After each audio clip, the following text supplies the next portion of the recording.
கூட்டணி நிச்சயமாக உறுதியாக அத்தனை பேரும் எதிர்பார்க்கின்ற கூட்டணி அமையும்.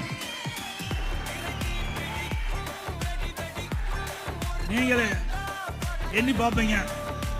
இப்படித்தான் ஏற்கனவே பொதுச் செயலாளர் சொன்னாரு நாடாளுமன்ற தேர்தல் அப்படின்னு பல பேர் நினைக்க தோணும்.